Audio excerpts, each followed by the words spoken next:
once again to discuss things. To make it, well, I'm very excited when I can do again the intro fucking mixes there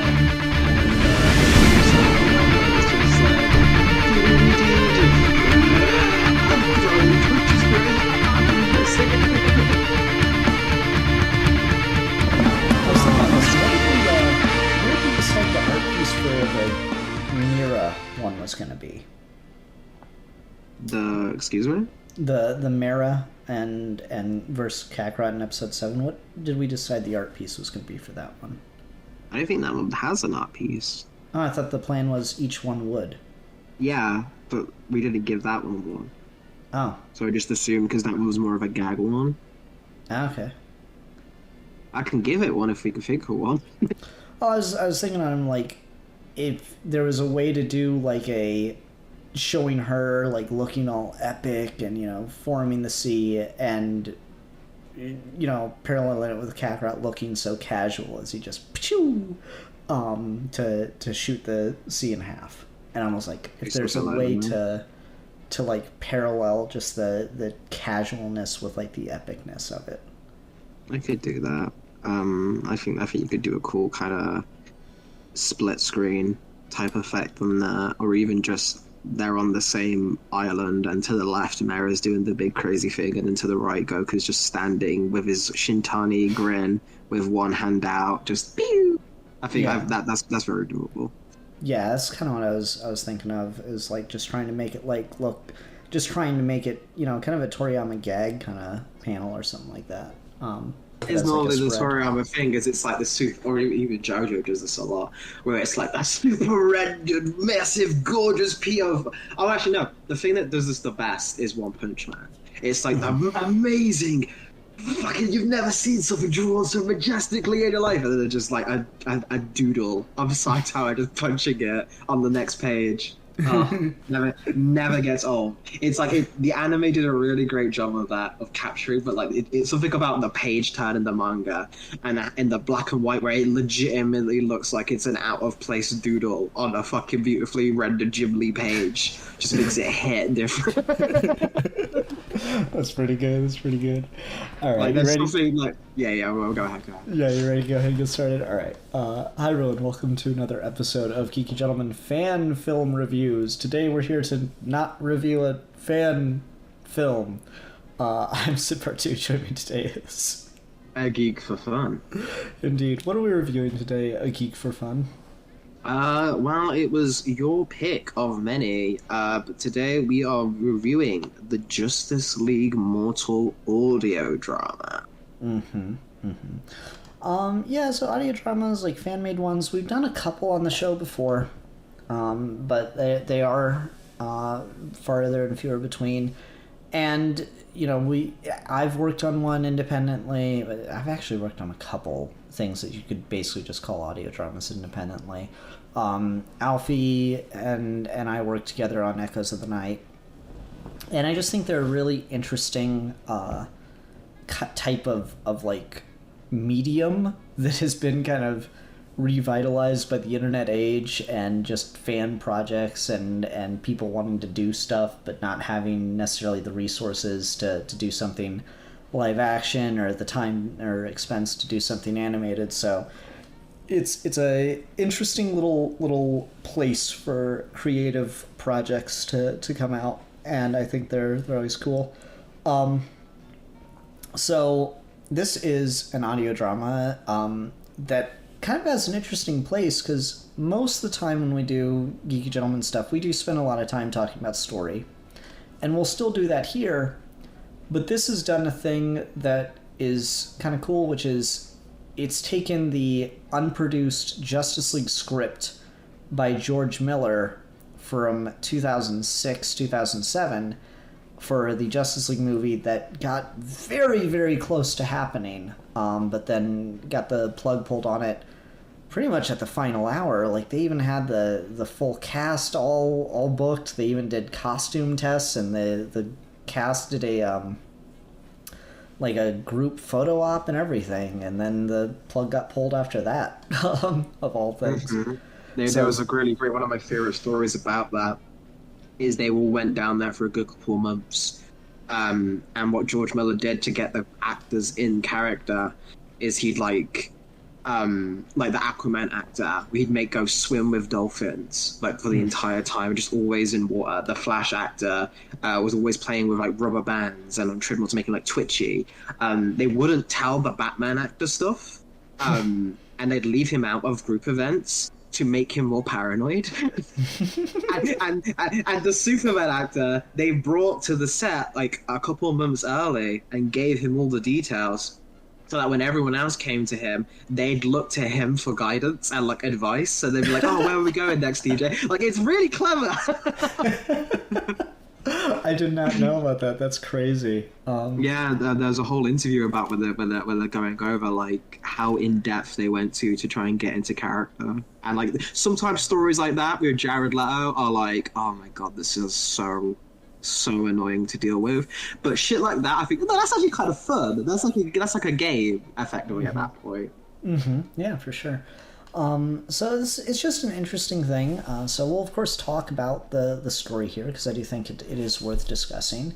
But this will be one where we'll have to focus a little bit more on the production, because that's the fan part of it, is the way in which it's been produced and presented. So do we want to start for a little bit, just get like story stuff out of the way for the first few minutes? Yeah, if that's how you want to do it. Okay.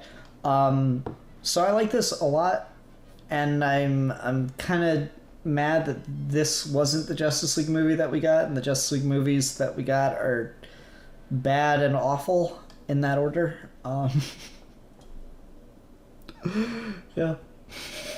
Oh, well, on my end, I'm very glad we got the Justice League movies we got, because this was awful. Really? Damn. Yeah, there's nothing to this. And I assume this might just because it's George Miller, and George Miller as a director is kind of someone who the shooting script is very much just a loose base. Most of the actual story and stuff is done with heavy edits, heavy revisions, and mostly on set, one on the camera. And George Miller is a very talented director, much more talented than Zack Snyder. So if this movie came out, it'd have probably been better. But just comparing the raw script, how we've got it, divorced from the fan production side of things, just what is on the page here, there's just nothing to this. It's just entirely plot, and only the Flash has any kind of characterization. I disagree with that. The Flash definitely is the most characterization. I feel like the Flash is your point of view into it, because he's like portrayed as the least experienced member of the team, and I think that's a smart choice, especially if you're starting this as like, this is meant to be the first Justice League movie, but we're not doing it as an origin. We're just taking with the cultural. I think yes, but I mean in the sense of like it's not the origin, that this isn't Superman's first time on the job. This is about like, this world's been around a little bit before we've come here, is what I mean by that. It's kind of what people wanted the Justice League DC movies to do. Just start with a Justice League movie, because unlike the Avengers, the Justice League are known culturally. The large parts, Martian Manhunter maybe not so much, but like everyone else generally is just, you could tell to a person on the street and they'd have a vague idea who they are. So again, I think that's a smart choice to have Flash be kind of the POV character into discovering this new world of the DC universe. I don't disagree with that. I just think like we see his part, but we don't see anyone else's. I disagree with that completely. I think you get a pretty good window into Batman. It makes a choice with Batman that I think was more meant for like subversion at the time for comic fans than really anything really to Batman's character. But you get a pretty good window into Batman, and particularly his dynamic with Talia. I feel Talia's a little flat, but you kind of need her to be, because she's just because of balancing the cast. I don't think you can do a super in-depth Talia. I think they do some decent stuff with the way with the way everyone bounces off of each other. I particularly like the way that the league starts working together and functioning. You get even a little bit of before John Stewart before he's attacked, that I thought was kind of cool. Like it's a big group thing. It's a big like ensemble thing. So you really have to take those small moments and kind of sit with them and think on them in order to get much out of it. You don't really get the chance for everyone to give like a huge speech, but I don't know. I thought everyone gets like a moment. Like it's a very expectation dependent take. I feel it expects you to know at least something about these characters and to kind of put that and bring that into the movie or into the script, let's call it, and put that on it. And so I think with that level of expectations checked ahead of time, I think you get some pretty good characterization and moments out of it. Like I think Wonder Woman plays pretty well here. She doesn't go full on murder princess, so I really appreciate that. She's a little stern. She's a little bitchy, but that's fine. That's a perfectly acceptable take over murder princess, and she's one of the most competent team members. I like the way that she's so willing to like work with people and how well she meshes with people. I thought that was pretty cool. Like she just knows Superman and Martian Manhunter can like see through things. So when they're like waiting on the Flash to like come back down on that one scene, I like the way that she's like, just let me know when, and like she kind of puts like I think that was a cool way of showing the team building together. I think there's a decent amount here on the page, and there's pretty good character dynamics. And again, it's nice that she's not murder princess and she doesn't cut off anyone's fucking head. So appreciate that. But at least, I don't know. I feel like that's... I mean, I don't want to turn this into a Snyder thing. I was just saying that to be shitty. Yeah, I know you are. That's, if anyone listening to this show, Ian, gets what you're about at this point. I mean more so in the sense of like, I don't think that's something that really comes across though. Maybe it's like just expectations of it. You're supposed to go into this with Wonder Woman in your head, but I can't really give it that much credit because like something that's important to me with writing, and we've talked about this quite a lot, but that is a character's voice. That is like how a character speaks. And putting attention to making sure that character doesn't talk like anyone else and make sure that character is distinct enough. And what I feel like can help in big group ensemble settings is even if a character doesn't have much to do, if they have a couple of lines which only that character would have said in that moment, you can feel them as part of the group and you can get a sense of who they are as a person. And that's the biggest thing I think this lacked is... Green Lantern, Aquaman, Superman, Wonder Woman are all interchangeable here. Like there's no individuality to any of them. Like Batman and Flash, yes, do act differently, but I think you have to try really hard to make those two characters sound the same as everyone else.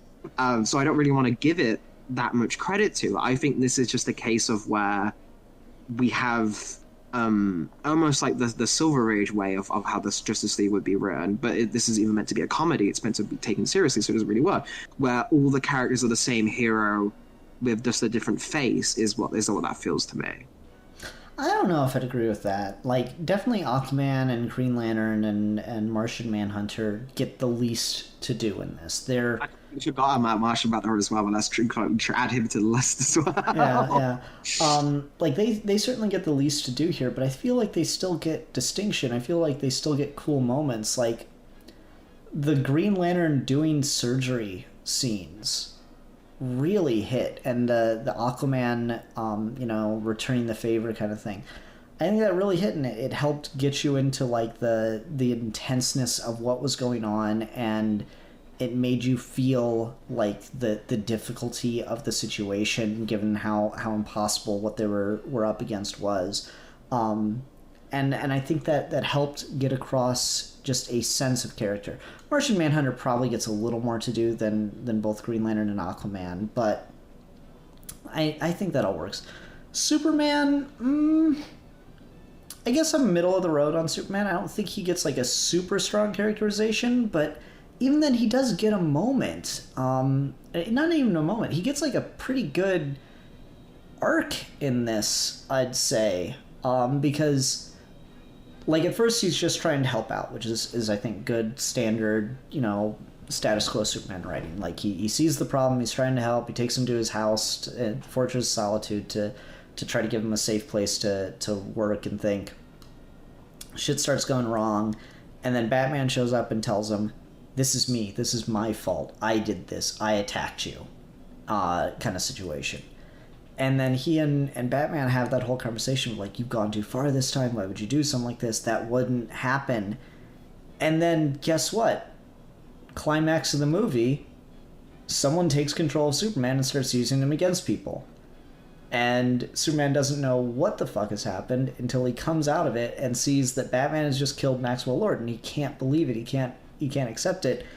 And then he realizes what he did, and he is so shocked by it and so hurt by it that then you get the end of the movie where they're talking about whether or not to form a Justice League, and Superman's like, I can't believe you'd still want me after everything I did. And Wonder Woman forgives him. And I think that's pretty good Wonder Woman characterization. I think being so shocked and like blown away by being taken advantage of, and then realizing that maybe Batman had a point, which I think story-wise, this does justice to Tower of Babel and the OMAC storyline really well by wrapping them into one thing. I think that helps improve both stories immensely, because it's like Batman's paranoia, being used against the League, but also paying off as like, see, I'm fucking right. But I think Superman gets a whole ass arc in this, and so I think his characterization is, nothing groundbreaking, but I think it's decently strong. I think you have a decent point about Aquaman and Green Lantern feeling a bit interchangeable, a bit flat. I think Sean is maybe a little bit on that verge, but I think he still gets a fair amount to do here that keeps him away from that. And Aquaman had more potential, but definitely Jon Stewart has the least going on.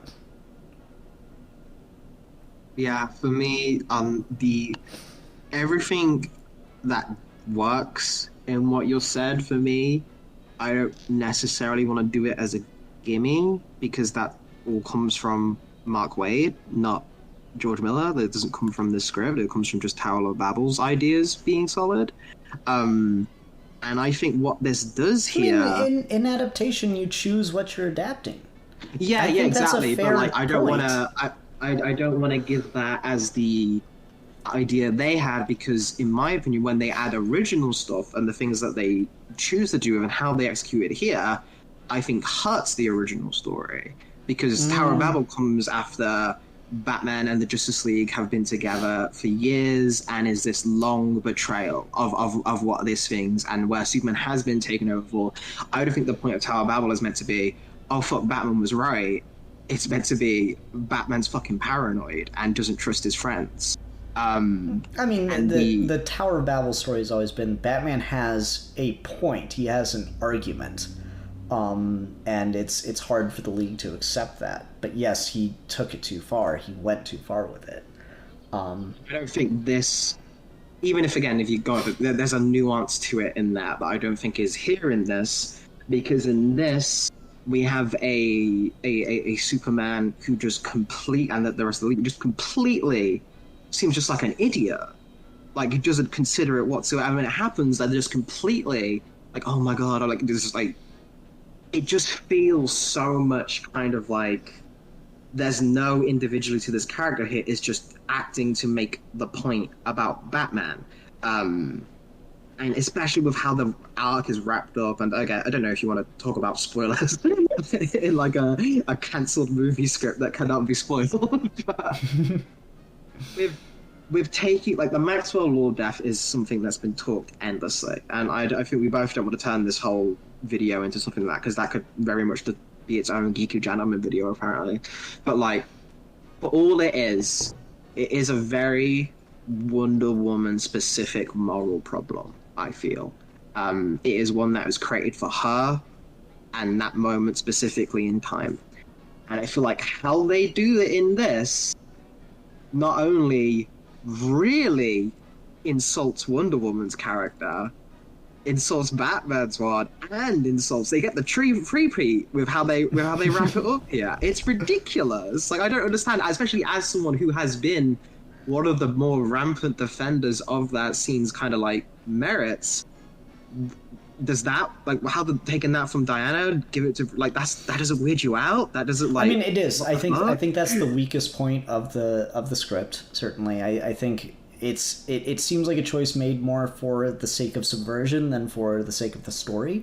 But at the same time, I took it for what it was in the movie. The subversion worked on me.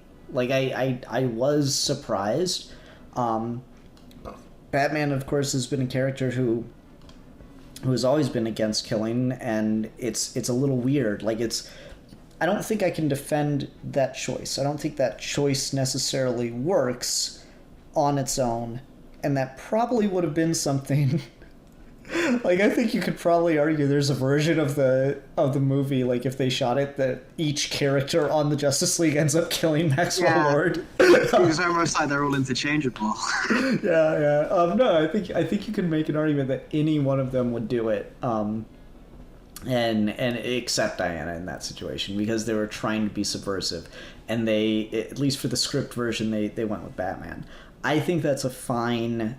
Like, I don't think it's fine. I think that is just, it would be the scene everyone talks about. It would be the Zod neck snap of the thing, where there'd be all the think pieces and stuff. So whether or not that works in and of the script itself is a different level, but I don't think the characters are interchangeable. I don't think the story doesn't work. I think, like I said, I think the idea of taking the OMAC storyline with Max Lord, the checkmate shit, wrapping that into Tower of Babel, and I think that is a good choice of adaptation of stories. I think that's a solid choice. I think that it's handled well. I think that it all meshes well, and I think it works fairly well. It doesn't necessarily all come together in the best way. I like the twist with Maxwell Lord poisoned the Flash and turns him into OMAC Alpha. I thought that was pretty good. Like, there's choices in here that I don't agree with 100%. Like, if I saw this movie, I'd probably think of it about on that same level as I do other early 2000s superhero movies. So I'm like, yeah, it's got some moments, it's pretty good. Like, I'd probably treat it like a Spider-Man 2, where it's got a lot of really good stuff in it, but then there's other stuff that's kind of like, I'd probably have it on that level. Like, there'd be stuff that bothered me. There'd be stuff where, like, I mean, it's got its moments. I like Punisher from 2004, but they do too much to, like, hero-fy him, you know? Like, I kind of have that relationship with it. But I wouldn't hate it. I don't think there's anything in this movie that I hated. There's legitimately clever things that I like. There's good choices script-wise that I thought were pretty solid. It's not 100%. You're certainly right on that point. It probably would have been improved or maybe hurt by an official adaptation with a director like Miller. But and also to kind of transition us, if you're cool with that, to the fan production itself, I feel like you might have had less problem with the characterization of Superman, Green Lantern, Aquaman, if they had stronger performances from professional actors. So let's go ahead and use that as a point to try to transition, because I think the reason that, like, I think my biggest complaint about this is with fan projects, it's always you get who you can get. But I think an interesting thing with fan-made audio dramas is you then have the opportunity to broaden that out. You don't have to choose, well, I know this black guy in my friend group could probably play Jon Stewart. It's, well, I'm casting Jon Stewart, so let me find a voice actor online where there's literally thousands of people who want to do it at any point. You can find a better Jon Stewart. Like, I don't want to, like, rag on the guy, but I think he is probably the weakest performance in this. He does okay for like a minor role. But it is interesting to hear that, like, you have an opinion of, well, Jon Stewart just feels like a flat character, and I'm like, well, it's also one of the it's also one of the weaker acted roles. So that's funny because again, I do agree with you in the sense of like this very much kind of as a production feels more akin to friend group and just local vicinity rather than professional voice actors. I don't necessarily agree with that as what colored my perception because, again, I've been doing that myself for like almost 2 years now. I've gotten pretty good at just divorcing what the dialogue is being said from the person speaking it. So that didn't impact me at all because if it did, then even like Flash, I would put on the same level as everyone else. So I don't, for me at least, it maybe would have helped if they had a performance, but I'm not holding that against the thing. I think that is purely a script issue. Okay. But for the acting itself, I definitely think there's for the because I've looked at this channel's subscribers, and when you go to professional voice actors, normally, if you're lucky, most people will be okay with doing it for free just because they like the characters and they want to do it. And voice actors who do that are wonderful and really appreciated for small creators like this. But I do understand as well that sometimes that's a crapshoot. Sometimes that's just you get lucky to find a Trevor Wilson once in the blue moon. And if you're just searching on Twitter and stuff, you can run into, if you just, your cards aren't right in the sky that sometimes everyone wants pay and you just can't pay. Especially, I think, the hard part for something of this scale, because I ran into this with Spider-Man 4, when it's a full movie script, it's a lot more daunting for people to jump on than, say, a 10-minute video or something. So I understand, like, yes, you can maybe get a voice actor to do a couple of lines, but if you want, like, a voice actor for Wonder Woman who's going to have a lot of lines in this and is a female VA, then yeah, absolutely, all my hope to you, because that is a struggle. that is a fucking deal and a half. So my advantage for this, I think everyone sounded they had a lot of fun. No one sounded they didn't want to be here. Everyone sounded that they were probably DC fans or friends of the guy and were trying, even if they didn't necessarily have the skill set to match that. Like the Batman example, for the Batman gets some Conroy in some places. You can kind of hear the echoes of it. And I do think he definitely is trying emotionally, but you can also tell like his setup, his mic, and I know it's ironic because I'm doing this podcast on my shitty headset mic instead of my Yeti, so I sound awful audio wise. So, but like you can tell like the performance is being hindered by financial and professional concerns. So I'm glad at least when I was listening to this, because my thing with fan productions is whenever someone looks like they're bored or sounds like they're bored, that takes me out of it more. I looked at this more to the equivalent of like a group reading with buddies is how the vibe I got from this, and that's wholesome to listen to. That's fun. Obviously, it isn't. I don't think that's the intention of the thing because there's a lot of effort, editing put into the effects and the soundscapes and trying to make it sound as plausible as possible. But I do agree, it's just not there to get that level of quality. But the effort was made, and I had to commend it on that, because it's not easy. I mean, I have varying levels of it. I think some people are better than others. Like I said, I hate to keep bragging on it, but like the Green Lantern VA is probably the worst among them. I think the Flash VA did pretty good. I think the Wally VA surprisingly did really good, even though he's in it for very little. Wonder Woman VA I thought was pretty solid. She hit decently well for me. Nothing like amazing, but I liked it. Martian Manhunter I thought was pretty solid. Batman and Brother Eye was pretty good. Maxwell Lord I'm conflicted on too. But like the performances ranged for me is I guess the main point I wanted to get across. I didn't think anyone sounded unprofessional. I didn't think anyone sounded like necessarily bad.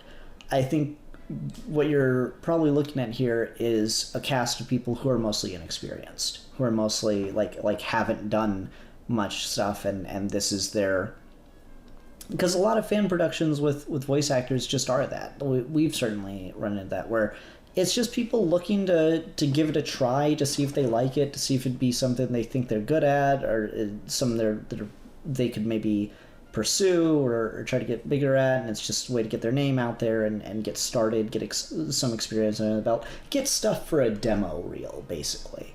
Yeah. And I think everyone's serviceable at that. I don't think that no performance in this like hit me. Nothing like really like grabbed me and pulled me in, but I thought it was all like perfectly sustainable. I will say this, like the way it was edited, the way it was presented, it did make me kind of want to go check out some of their other stuff, which is saying something when each of their videos are 3 hours long. You know, like this is, I think, the shortest of their of the things they posted. I take that back. It's Batman Unchained, which I believe would have been the Joel Schumacher. I think that was the one Joel Schumacher wanted to make instead of Batman and Robin. Or no, that would have been the Batman and Robin sequel. Okay, it would have been the one after Batman and Robin. Got it. Mm-hmm.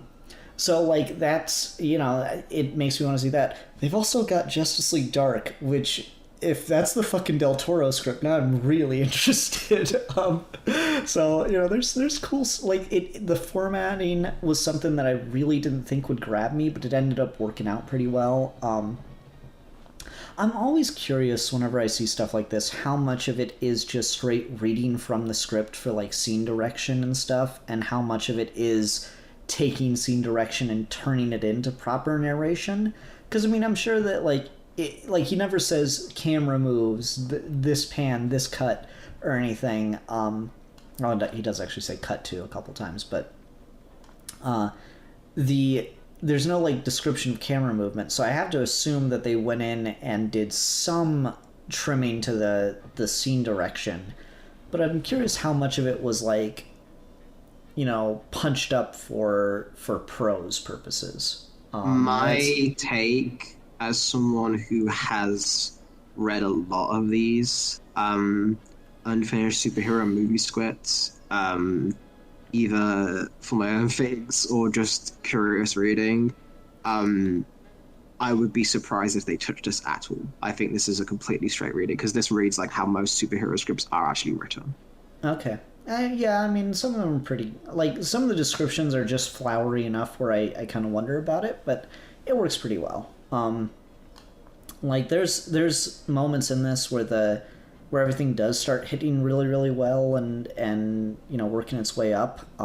Like, I think my favorite scene in this is the Flash contingency plan and seeing how that goes, because I barely even remember the Flash contingency in Tower of Babel. I don't know if it is this or if it's something else, but the way it hits here really, really fucking hit for me. Like, it's just like, oh shit, because he just starts like going through the earth, and it just comes out in Antarctica and goes like 1,000 feet in the air and then comes back down, and he's just that is fucking like intense. And the music choice was really good, and the way they saved him was really good. Like, Wonder Woman got the lasso around him, he kept trying to go through the earth, she had like, it burned her hands as she held on. Like, that's fucking great. That'd been hyped to see. That would have been, if they pulled it off again, this is something where George Miller would have been the only thing that would make this movie work. But I feel like he's one of the few people who could have pulled it off if he, again, ran Max Fury Road. I'm sure if he read the script of that thing, it's almost like incomprehensible. It takes like the right. That's the strength of the director. So I definitely think visual moments like that would definitely hit more. So that scene didn't really do anything for you? I mean, it's fine, but it's only, again, it's something that it is pretty much just from Tower of Babel as is presented.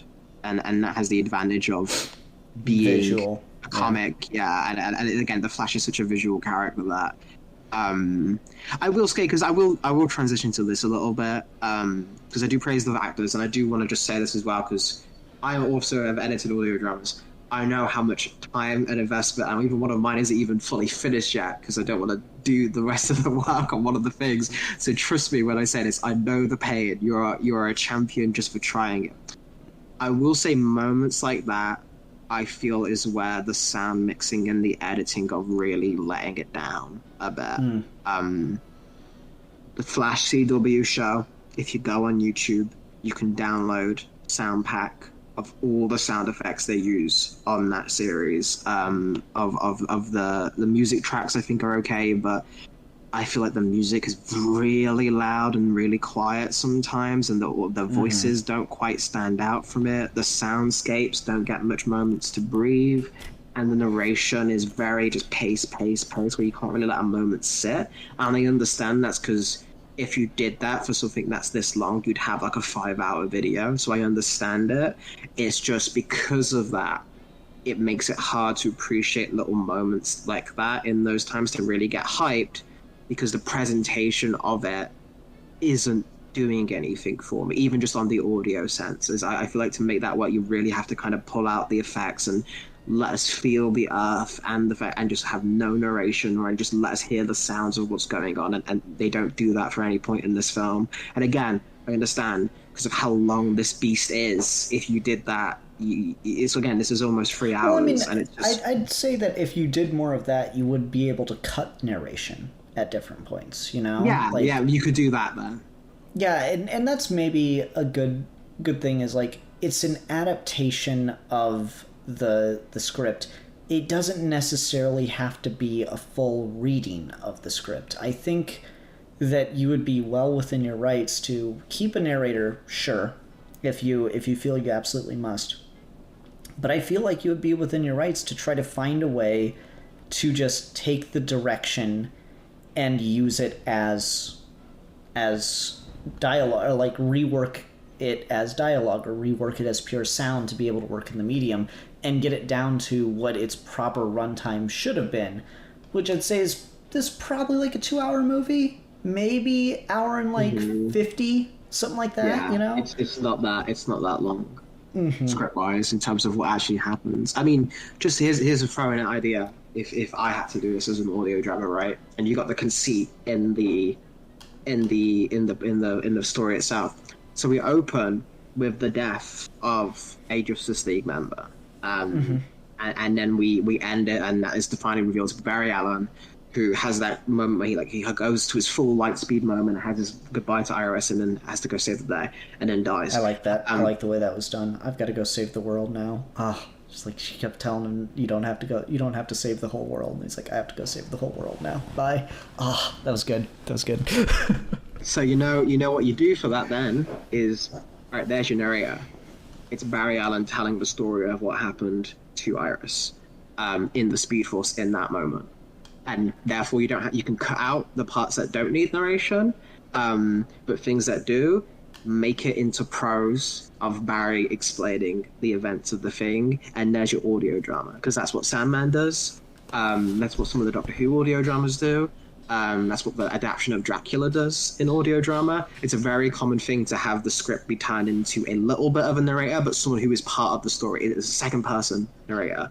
I think you could have done, especially in this conceit that he's moving so fast in that kind of like stop time little moment. That would have been a really cool way of turning it from a film script into an audio script. I think that would have been kind of genius. Yeah, I guess I could see that. It's I don't know, I feel like I just kind of took the conceit and like I admit I had a bit of a hurdle getting into it at first. Like when it's early on, and it kind of got me. I think I got into it more when like just more started happening in the story. Like when around the Martian Manhunter like attack scene is when I kind of got into it. Let me ask you this: did you watch this in one full go, or listen to this in one full go, or did you break it up at all? I listened to this in one full go. I broke it up, so maybe that's why I was able to just enjoy it a little bit more. Is it didn't feel like a slog in any way. It didn't feel like I was trying to get through it. I just, put it on my phone, listened to a bit, and like driving around in the car, listened to it while I was working on some dishes and in the house kind of thing. I listened to it more casually, and so it just helped me. And I don't know. I see myself doing that with a lot of like this tier of superhero material, where it's not like you'd agree that even if this movie had come out, it wouldn't be like a groundbreaking film. Likely, no. It would just kind of be, again, one of those early 2000s. One of the good early 2000s superhero movies, right? I mean, it has a very lucky chance of being really bad as well. So, the best I could possibly give it is it would be that best case scenario. Yeah. Okay, man, that's crazy to me that you're that dour on it. Because I don't think it's got problems, but I don't think it's that bad. But and that's kind of the way I enjoy a lot of those things. Is they're more around for me as opposed to like something I super engage with, So just on that level, I was able to enjoy it. And that depends on the format and stuff, because I think it's fair to say that I'm more of an audio drama connoisseur than you, right? You don't listen to that frequently or stuff? Oh, when I find them, I do, but yeah, I don't really seek them out necessarily. Because I'm like a nut for that. Like, it's one of my favorite things to have when I used to do train journeys when I was going to university, or when I'm drawing or stuff, just have an audio drama in the background. So what I normally do with those is I do normally listen to them all in just one go. That's how I get the most. That's kind of how it lets my brain kind of just go somewhere else, and it lets me kind of imagine what's happening. It's how I best engage with it. So that's one of those things where, again, as well, even just with like the lower superhero movie stuff, I tend to just, like, if I'm going to watch something, I'll watch it all the way from beginning to end in one go. Because that's how I like to engage with things in general. So it might be your way of doing it is actually better suited to it, but I would maybe argue I don't think that's what the intention is. Because if that was the intention, I think what you do is you release this in parts on the channel. You make this multiple videos. Maybe. I think that's just a matter of how you experience the thing. Like, it's the difference between... Because you don't go to, like...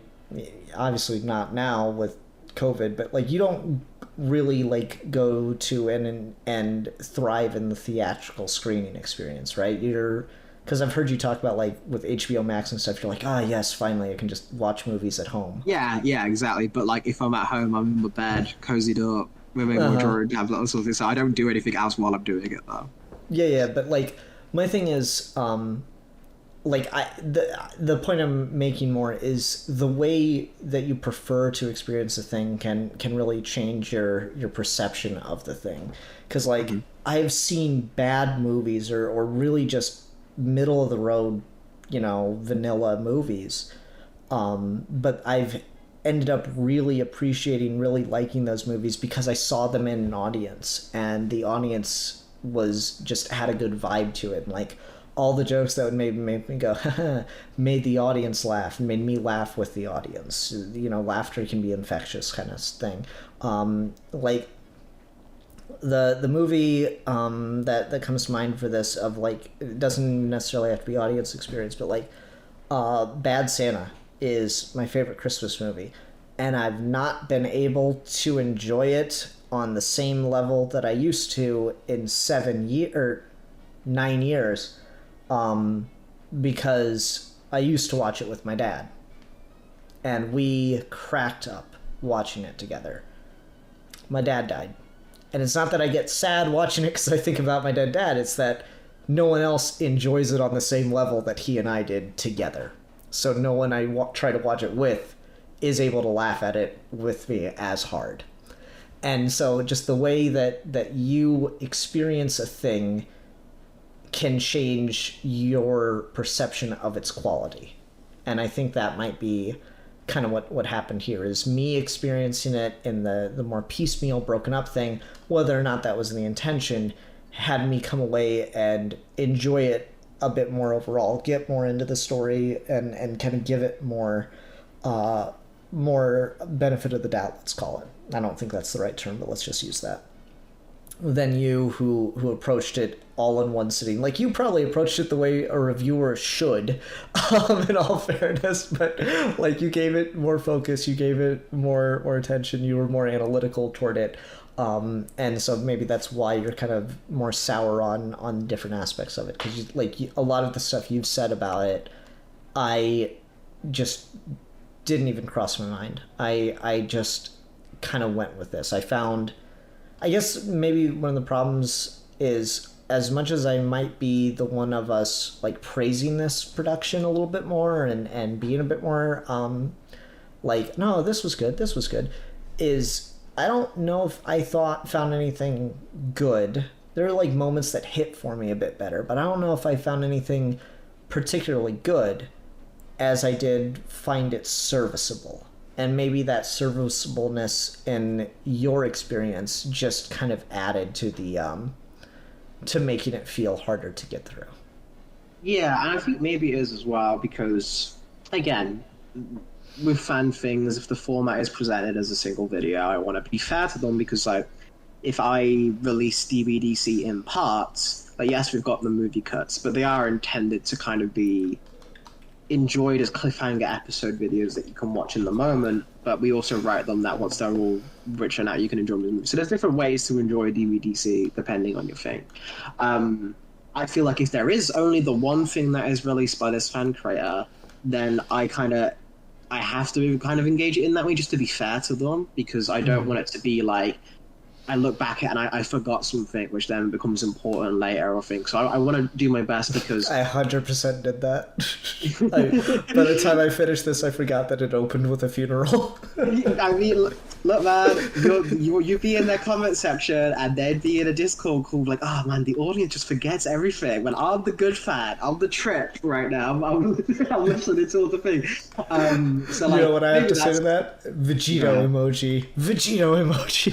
Vegito emoji. Sorry, all right. Inside jokes. Yeah, before we confuse them with the in-jokes. I think kind of where I'm landing on this, though, is because I did it that way, and I wasn't so much into the script of Justice League Marvel itself. I did, again, have more of a good... So I didn't have a bad time listening to this, but the good stuff that I had from this was just... Again, just I like it when people are enthused and engaged about their fan projects. Even if I'm not, like, super, like, into the thing itself, if I can tell that they're all having... Like, the Maxwell Lord voice actor, way too young for that part. Way, like, the voice itself is... Even if the actor is young, if they can't do, like, a more mature voice, it doesn't necessarily... And obviously you got that thing, the way it goes at the end with the children stuff, maybe they're going for that, but, like, for the majority of the script, when they're moving up to Bruce Wayne and stuff, it just doesn't work for that character, for that reveal to go for. But he's clearly having a really fun time. So that buys a lot for me. So again, even though if I'm not so much as the story itself grabbing me, what I enjoyed was the enthusiasm of these people. And if I was going to check out any of the other works, I'd be excited to, because I'm sure this is a project that is done entirely out of a what if desire. Like, oh, we really like this script, or we thought this could be done, so we did all we could to try and get as close as, because they're obviously never going to film it. And I think that's a lot more admirable than, say, people who are like, oh, we're going to film the entire thing. We're going to get cosplayers and actors and stuff, and then it would just be a disaster. No matter how much fun they're having into it, it'd just be a disaster. Like and I get the temptation for that, I really do, especially when you're young.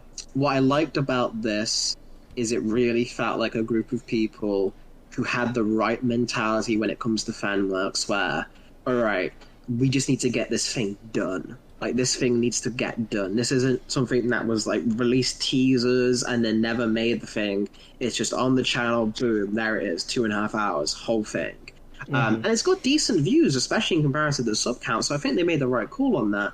So that's what grabbed me. That's what made me interested in these guys. I hope they keep doing it. I hope they keep growing and improving, because, again, like we've said, his experience seems to be the major defining factor, and that as well, I think, goes to the editing as well.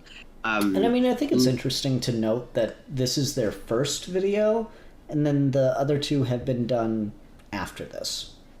Okay, I would be curious if I ever again. I got when I draw a lot, I normally like to listen to things, so I'd be curious to see if there is like a jump in quality in VAs and stuff like. Does the Batman VA in this carry over, or did they get someone who tries to do a George Clooney impression? Like, what's the deal there? I'd be curious. Oh my god! I hope to God they got a George Clooney Batman impression. Like, it's criminal. There's not enough George Clooney Batmans. Everyone does Kevin Conroy. Why does no one do George Clooney? Huh? Explain yourselves, internet. Correct. Get absolutely dismantled. Yeah. All right. Is there anything else we want to talk about with this, or we want to go ahead and go on to score? Yeah,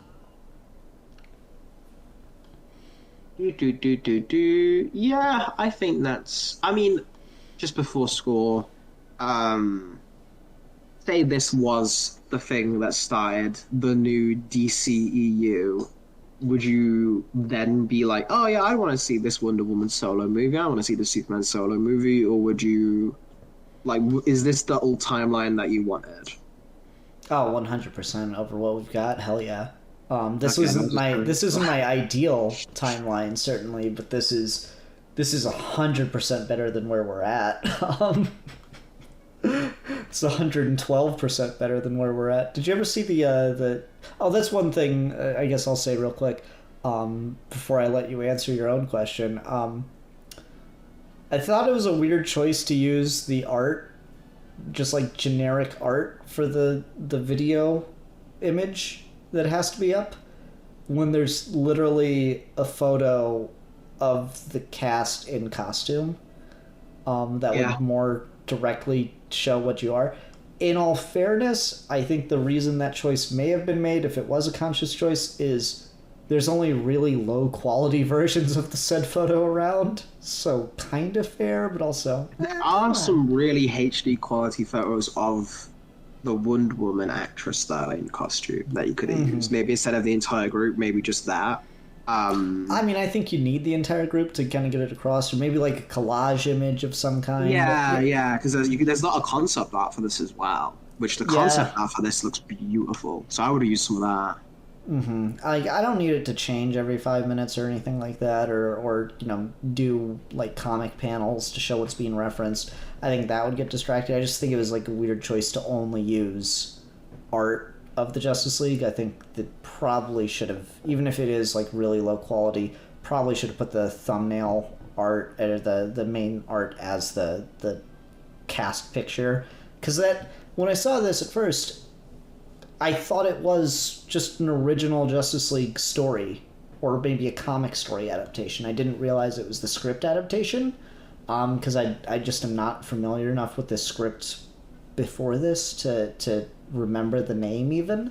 So I think that would have just helped sell it across a little bit more. I mean, it's a little too late to change that now, and I think wisely it's weird because they seem to have done it with the next thing, and in Batman Unchained, to use George Clooney Batman and stuff. I think it's just a fan edit, but then it looks like Justice League Dark, they went back to just using a comic panel. I'm like, no, you really should be doing the something live action to indicate what it is you're trying to do here. That would be a better selling point for it.